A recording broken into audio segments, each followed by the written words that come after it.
focused on reducing trade barriers and was the first codification of global rules for agricultural trade. Developed world agricultural subsidies remain the largest point of contention, along with the resulting competitive disadvantage faced by developing countries.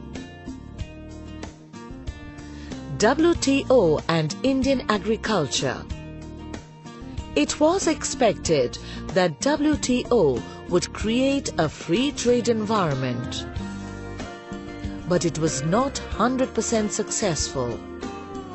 Indian agricultural produce could be exported in much larger quantity because of two reasons. First, reduced tariffs may reduce prices of farm products. And second, India has low labor cost advantage as compared to many developed countries. There were two major obstacles in creation of free trade area. First, high subsidies provided by EU or European Union and US to their farmers as domestic price support. And second, developed countries also gave direct export subsidies to their farmers.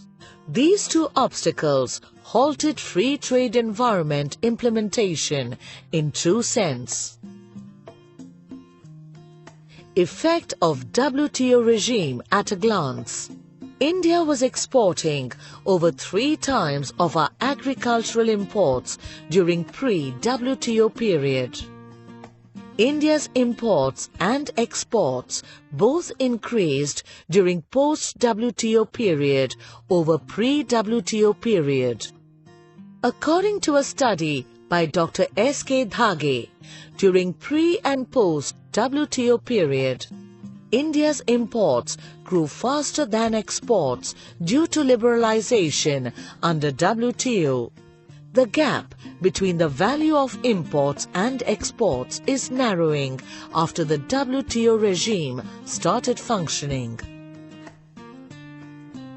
The exports of Indian agricultural produce could not grow at expected rate as developed countries were not ready to reduce their subsidies.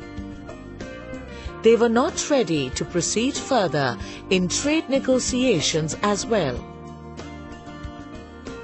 In order to fetch full advantage of WTO, Indian farmers must be encouraged to reduce costs of production and increase exportable surplus.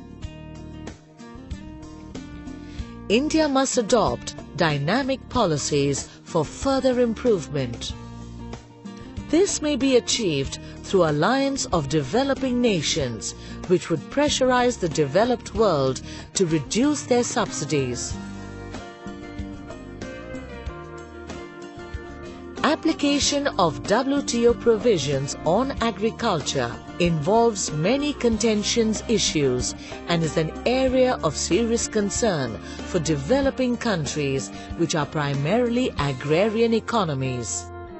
Moreover, the world, despite growing interdependence and integration, is highly heterogeneous with regard to levels of development. This heterogeneity is very much noticeable when we compare the agricultural sector of developed and developing countries. To summarize, India is constantly improving in global trade environment. It has contributed as founder member of GATT as well as WTO. Failure of GATT gave birth to WTO as a legal entity to develop and regulate global free trade environment. Implementation of WTO regime was unable to bring about drastic changes in Indian agricultural sector, which is the backbone for the Indian economy.